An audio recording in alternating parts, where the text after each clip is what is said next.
राष्ट्रपति Donald Trump भी चाहते हैं, उन्होंने बड़ी कोशिश भी की, लेकिन अभी भी जो है ऐसा लग रहा है कि कहीं ना कहीं कोई ऐसी कमी है जिसके चलते युद्ध रुक नहीं रहा।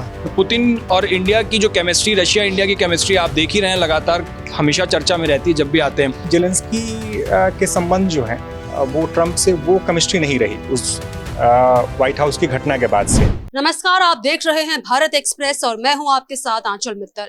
हाल ही में रूस के राष्ट्रपति व्लादिमीर पुतिन भारत के दौरे से आकर वापस लौटे हैं, तो अब खबरें आ रही हैं कि यूक्रेन के राष्ट्रपति जेलेंस्की भी जनवरी के महीने में भारत आ सकते हैं।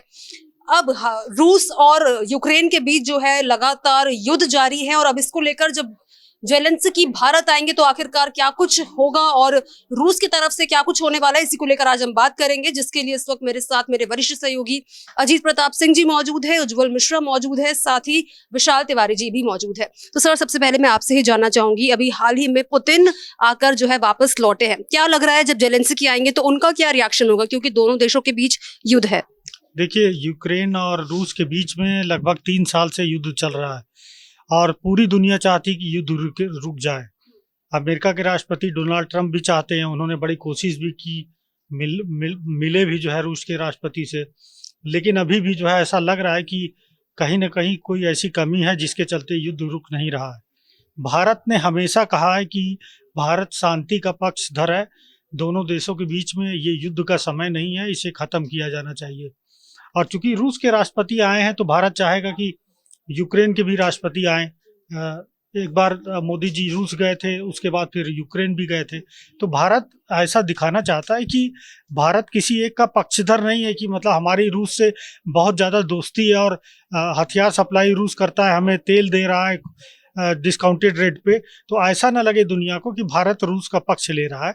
इसीलिए भारत चाहेगा कि जेलेंस्की आए और कुछ ऐसी बातें हों जो कि रूस के राष्ट्रपति को कन्विंस की जाए। और पूरी दुनिया में एक ही देश है जिसकी बात रूस मानता है, मतलब व्लादिमीर पुतिन, वो है कि इंडिया। आपने अभी आए थे तो आपने केमिस्ट्री देखी किस तरह से, चाइना में अभी गए थे, तीनों के बीच में किस तरह की केमिस्ट्री देखी। तो भारत की यही कोशिश है कि ये युद्ध रुके।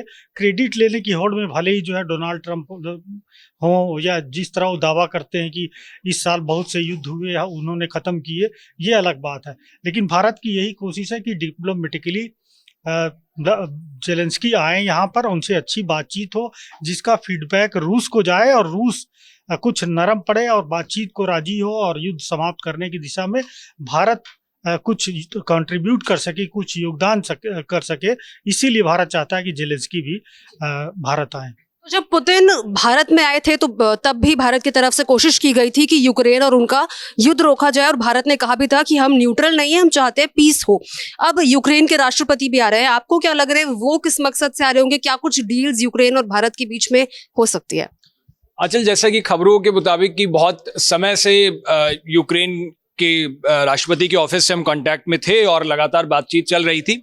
ये एक मैसेज भी देने की कोशिश है। आप देखो, ये पुतिन की यात्रा ऐसे वक्त में थी जब भारत के ऊपर पूरी दुनिया की नजर तो है ही, साथ में पश्चिमी देशों का प्रभाव और उसी के साथ अमेरिका का एक प्रेशर भी था, और आप देख ही रहे हैं लगातार उसको लेकर बातचीत अलग अलग मंचों पर हो रही है। अब जब पुतिन की यात्रा भारत में हुई तो उसको लेकर पूरे दुनिया के कई देशों की नजर थी इस पूरी यात्रा पर कि क्या कुछ होने वाला है। और पुतिन और इंडिया की जो केमिस्ट्री, रशिया इंडिया की केमिस्ट्री आप देख ही रहे हैं, लगातार हमेशा चर्चा में रहती है जब भी आते हैं। जेलेंस्की का इंडिया आना ये भारत के लिए ऐसे वक्त पर है जब रूस के साथ अभी हमने बातचीत की, और आपने ही बात कहा कि तटस्थ नहीं है। प्रधानमंत्री लगातार कह चुके हैं कि ये ऐसा वक्त नहीं है, युद्ध का समय नहीं है, बुद्ध का देश है और शांति से ही बातचीत होगी। और ये सिर्फ बातचीत के लिए नहीं है, इकोनॉमी का कितना बड़ा असर पड़ रहा है आप ये भी देखिए, और इसीलिए दोनों देशों का लगातार बातचीत हो चुकी है। प्रधानमंत्री नरेंद्र मोदी लगभग 8 बार फोन पर बातचीत कर चुके हैं जेलेंस्की से, 4 बार की उनकी मुलाकात हो चुकी है। सबसे आखिरी मुलाकात मुझे लग रहा है अभी जब चीन प्रधानमंत्री गए थे उस वक्त में जेलेंस्की से बातचीत हुई थी, 30 अगस्त शायद वो तारीख थी। तो लगातार बातचीत। भारत का रुख सिर्फ ये नहीं कि इस वक्त में हम ऐसे दौर में हैं। अब आप देखो, जब हमने रशिया से दोस्ती का हमें क्या फलसफा मिला कि अमेरिका ने हमारे ऊपर टैरिफ और लगा दिया, 25% का टैरिफ जो पेनाल्टी टैरिफ था। क्योंकि हमने रूस से तेल खरीदा उसको लेकर के, और 50% फिर उसके बाद उसको बढ़ाया और 50 कर दिया। तो हम ये चाहते हैं कि मैसेज ये ना जाए दुनिया के सामने कि नहीं, भारत सिर्फ अपने एक दोस्त को तरजीह दे रहा है और यूक्रेन को उधर उसके हाल पर छोड़ दिया।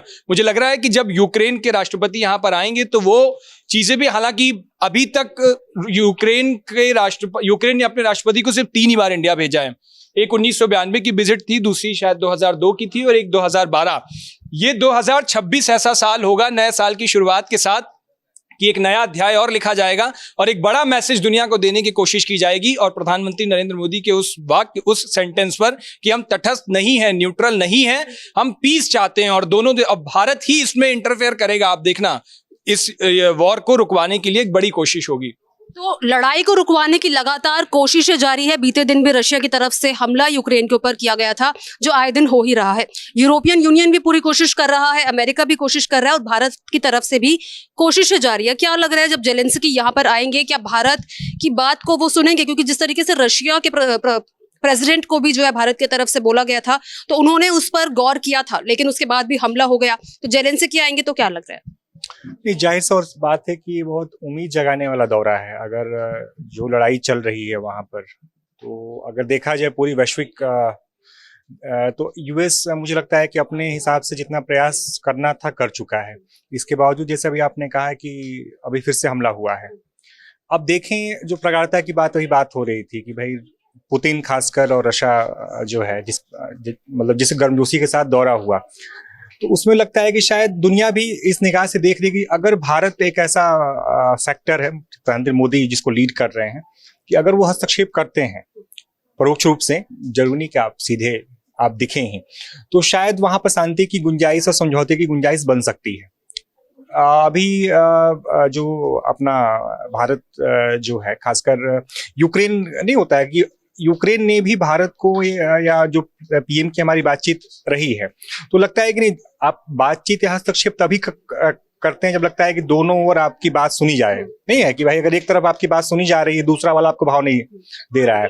ये है कि अगर वो किसी बात को कहेंगे तो उनकी बात काफी हद तक सुनी जाएगी और उसको तवज्जो दी जाएगी। तो इससे है कि एक उम्मीद बनती है। मुझे लगता है कि शायद इस दौरे के बाद चीजें और खुलेंगी।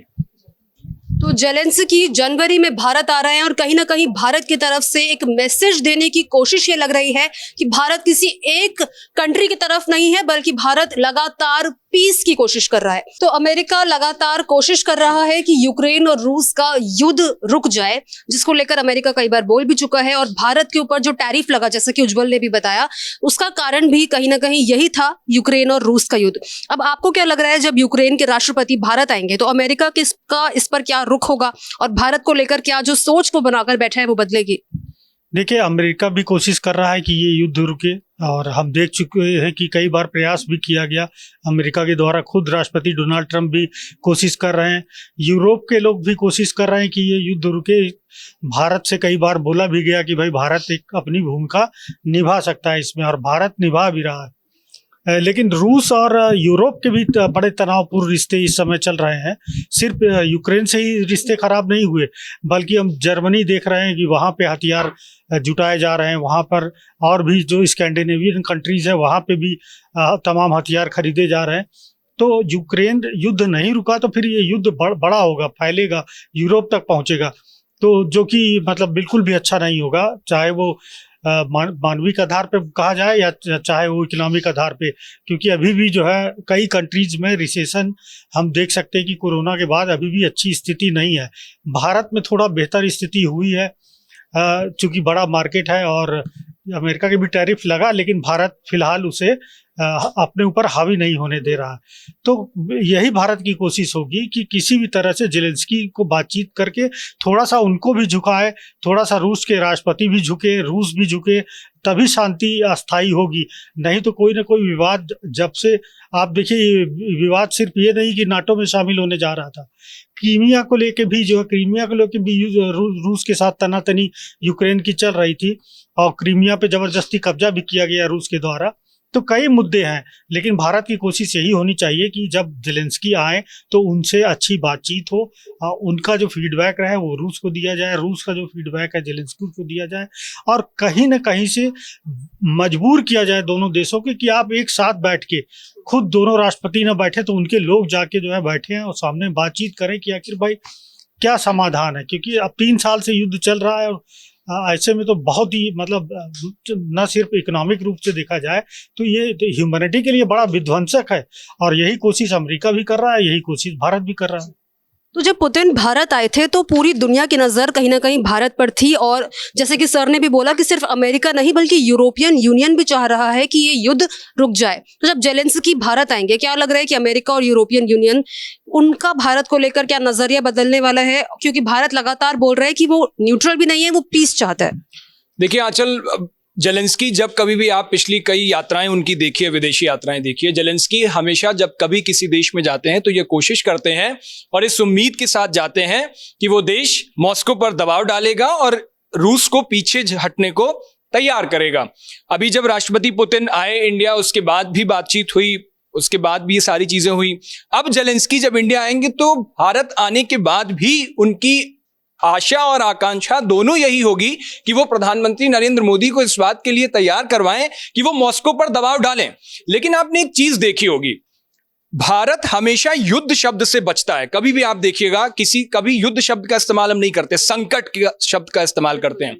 और प्रधानमंत्री, आपने अपनी ओपनिंग रिमार्क में ही कहा कि प्रधानमंत्री खुद कहते हैं कि ये युद्ध का तो वक्त ही नहीं है ये, और ना भारत न्यूट्रल है इन चीजों में, हम शांति से बात करेंगे। यूक्रेन के साथ भी आप देखो, पिछले कुछ समय से यूक्रेन के साथ हमारा जो ट्रेड है वो बड़ी है, चाहे वो कृषि का क्षेत्र हो, तकनीकी का क्षेत्र हो, रक्षा का क्षेत्र हो, इन चीजों में हम यूक्रेन के साथ भी ट्रेड कर रहे हैं और लगातार हमारे संबंध, हम बातचीत, मैंने आपको बताया ही, अभी 8 बार तो लगभग फोन पर बातचीत हुई, 4 बार डायरेक्ट मिले हैं, बातचीत हुई है। तो ये सारी चीजें ग्लोबल फोरम पर हम यूक्रेन के साथ भी, और ये भारत का एक पक्ष रखेगा दुनिया के सामने कि लगातार आप देखिए किस तरीके से दोनों अमेरिका ट्रंप कई बार कोशिशें कर चुके हैं और भारत भी यही कोशिश कर रहा है। और नई मार्केट, जिसकी अर्थव्यवस्था की बात हम कर रहे हैं ना, भारत चाहता है, रशिया की अर्थव्यवस्था भी एकदम से खराब मूड पर है और यूक्रेन की भी। जब युद्ध खत्म होगा दोनों की अर्थव्यवस्था नए तरीके से खुलेगी। भारत ये चाहता है कि वो रशिया की मार्केट में जाए, उस नई अर्थव्यवस्था में अपनी जगह बनाए, और सेम यूक्रेन के साथ भी होगा। जब ये युद्ध खत्म होगा उसके बाद अर्थव्यवस्था पटरी पर लौटेगी, नई मार्केट खुलेगी, तो उस नई मार्केट में भारत की धमक भी बढ़ेगी, मुझे ऐसा लगता है। तो जिस तरीके से उज्जवल ने भी कहा कि भारत लगातार कोशिश कर रहा है कि पीस वो कर सके, और इसी के साथ अगर देखा जाए तो अमेरिकी राष्ट्रपति डोनाल्ड ट्रंप भी इसी कोशिश में लगे हुए हैं। फिर चाहे वो इंडिया पाकिस्तान का युद्ध हो, तब भी उन्होंने बोला था कि मैं पीस करने की कोशिश कर रहा हूं, और उसी बीच उन्होंने एक बार ये बात बोली थी कि उन्हें नोबेल पीस प्राइज चाहिए। और अब नरेंद्र मोदी जो है वो भी लगातार कोशिश कर रहे हैं, हमारे पीएम मोदी है वो भी कोशिश यही कर रहे हैं कि पीस हो। तो एक सवाल ये है कि क्या इस बार जो नोबेल पीस प्राइज मिलने वाला है वो ट्रंप और मोदी दोनों को साथ में दिया जा सकता है? देखिए आंचल, ऐसा है कि 2022 से जब से मुझे लगता है कि प्रयास शुरू हुए कि एक सीज फायर, जब से लड़ाई शुरू हुई 2022, आज 3 साल से ऊपर 4 साल होने को है, तो ट्रंप भी लगातार प्रयासरत हैं। और खुल के वो तो खैर इसकी, अगर भाई सबकी इच्छा होती है कि जो दुनिया का सर्वोच्च सम्मान है और आप खासकर शांति के क्षेत्र में अगर आपकी वजह से अगर होता है तो हर किसी की इच्छा होती है। ट्रंप ने भी काफ़ी प्रयास किया।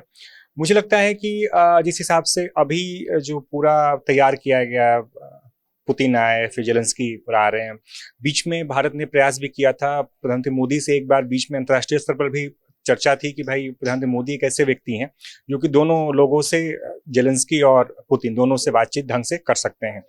इसकी संभावना इसलिए बढ़ी कि जेलेंस्की के संबंध जो है वो ट्रंप से वो केमिस्ट्री नहीं रही उस व्हाइट हाउस की घटना के बाद से, और अमेरिका भी बहुत ज़्यादा इंटरेस्टेड नहीं रहा कि हम आपको बहुत बैकिंग करेंगे। तो ऐसे में अगर प्रधानमंत्री मोदी आगे बढ़ के इसमें इनिशिएट लेते हैं और चीज़ें बन जाती हैं, तो मुझे लगता है कि शायद इस साल का नोबेल पुरस्कार जो है वो ट्रंप के साथ साथ प्रधानमंत्री मोदी भी उस रेस में दिखेंगे आपको। तो देखिए, नोबेल पीस पुरस्कार को लेकर यहाँ पर बात हो चुकी है और रशिया और यूक्रेन के बीच में लगातार युद्ध जारी है। अब इसी बीच ये देखना होगा कि युद्ध कब रुकेगा, और अगर ये रुका तो क्या Nobel peace prize Narendra Modi, जो पीएम मोदी हैं, और डोनाल्ड ट्रंप है, उन्हें संयुक्त रूप से मिलेगा या फिर नहीं। इसको लेकर आपकी क्या राय है, कमेंट बॉक्स में जरूर शेयर करें।